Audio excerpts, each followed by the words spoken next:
Sophie Coxon, and this is my G17 notes, character description, and how I plan to improve, what went well, and everything I know and understand about the character and the situation she's in. So I made myself a rubrics form, which is basically, it has everything on it that like makes a performance okay, I guess. So non-verbal expression I put as a 6, and I had facial expressions. This is a self-evaluation, by the way. Verbal expression I put as a 7 because I thought that was really good. My volume and inflection were good, but my diction I need to work on because I need to pronounce words properly.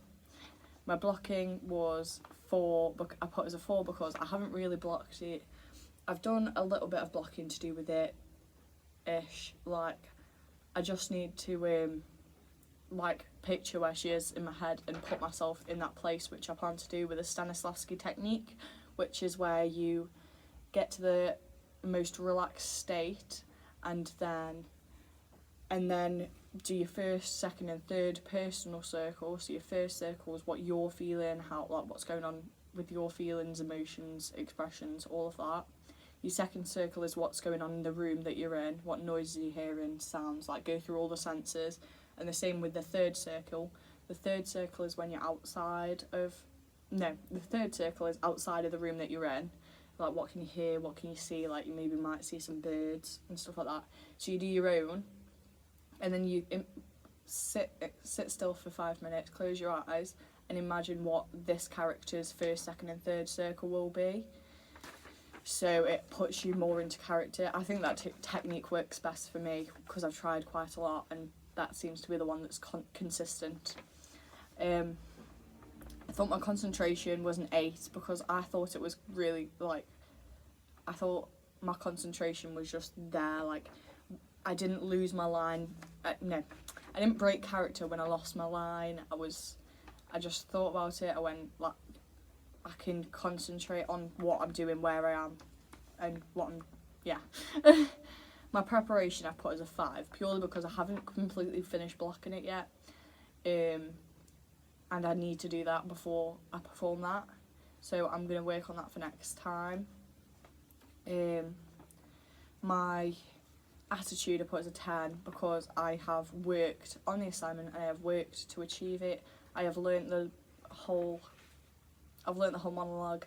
I've read the play. I've tried to become her as much as possible, if that makes sense.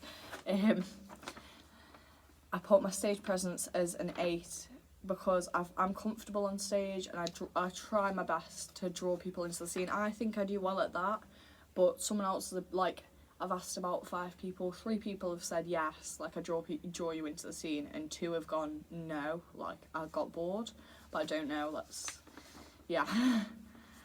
My energy I put as a 9 because I have a lot of enthusiasm towards acting. It's like I'm dedicated, that's the word. Like devoted, I love it, it's my favourite thing, and this is one of my favourite monologues to perform that I did. It is one of my favourites. 3 things that went well. So I've put, again, did not break character when I lost my line. I rose up to the challenge when I was asked to do something. So I did this as an audition piece, and that wasn't the one I filmed, but I have done it as an audition piece after I filmed that, and I got asked to perform it like a duck. So I did that, and I thought that was quite good, like an auditioner would, like, think, oh, she at least tried, like, even though it's not normal, at least she tried. I was confident and unapologetic throughout the entire audition, and I think those are the best traits of an actor. We were watching a video on YouTube from the Twilight casting director, who said that the 2 best things he looks for is confidence and for an actor to be unapologetic. So if you lose your line, don't apologise, just go, can I start again, please? And if you say yes, then just start again. if not, obviously just carry on. 2 things that I wish I had done, like worked on more. So I need to work on my diction and blocked it and made movement more purposeful, because I felt like a lot of the movement that I do was me pacing because I fidget a lot, like I use my hands, and I need to work on that and getting rid of all these little characteristics that make me me, and I need to become her. So that's my overall evaluation of it. So next it's the so I'm now going to explain what the monologue's about, who she's talking to, what she's feeling, all of that. Let me just, it's that one. So in this monologue, I've annotated it fully and just wrote on the back. This monologue's about PTSD basically.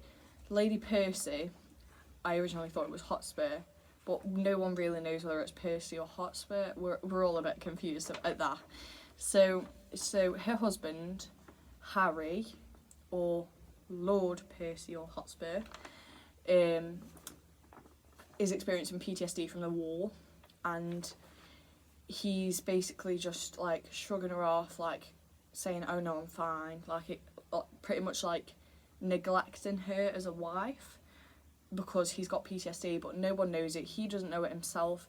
He's confused, and this is her monologue trying to get out of him, like what is wrong with him, like why he's changed so much, like what's happened. She changes tactics a lot in this. So at one point she shouts, "Oh, where is it? A banished woman from my Harry's bed," because obviously he's like neglecting her as a wife. But then like halfway through, "Tell me, sweet lord, what is that takes from thee thy stomach pleasure and thy golden sleep." There she's like trying to like, "Come on, you can tell me, like I'm your wife, I can tell you anything, like, and you can tell me anything." And then she goes on to explain to him everything, every emotion he's been displaying, what's been happening with him as a person. So she explains that to him, like what happens in his sleep, like he sweats in his sleep, he constantly talks about war, like even in his sleep he talks about it. He's got PTSD, so he's not really very well, but I don't remember what year it was, but it was quite a while back, and this was like when they didn't know about anything to do with mental health. They just went, "You're ill," if you know what I mean, like you're crazy, you're a psycho. So this is her monologue of basically questioning, shouting. She's using loads of different tactics to try and get out of him, like what's wrong with him, what's happened, but he still refuses to tell her, hence why it's a monologue. And she ends it with, "Some heavy business hath my lord in hand, and I must know it, else he loves me not." So at the end she's kind of like saying, well, if you don't have heavy business in your hand, you've clearly just like stopped loving me. Like she's confused, she's angry, upset, she's worried, I think, and she's just like really trying to figure out what's going on with him, and it's just not working.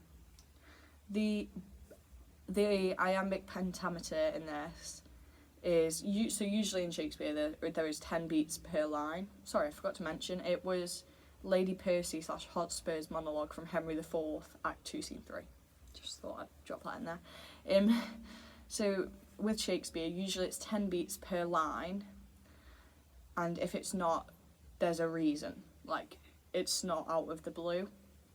So quite a few of them are, like, most of them are 10, bar 9 when it goes faster, 12 when it goes slower, and there's a few that are 11 where she's going slower. Obviously she's trying to like urge him into speaking to her about it, trying to get him to speak. And the breaths right, so This is crazy. At first, it goes slow, then it goes fast, then slow, then normal, normal, normal, slow, slow, very slow, like normal kind of, a bit faster, then it goes slow, and then fast at the end. You can tell there's a lot of emotion in it from the way that Shakespeare has put all the actors, have put the breaths in. The beats are a bit mixed up, so you can tell she's desperately trying to figure out what's wrong with him, because he's been doing this for ages. I did get the first folio because so I got a different version of it, and it didn't have all the lines in it, and it was a bit tweaked. So I had to get the first folio, which there are quite a few spelling mistakes in there, but I think that's quite good. I also wrote on the back her first, second and third circle. So I put as a first circle, she's anxious, confused, scared, desperate, worried, and she just wants her husband back. Like, she wants him to be how he was before.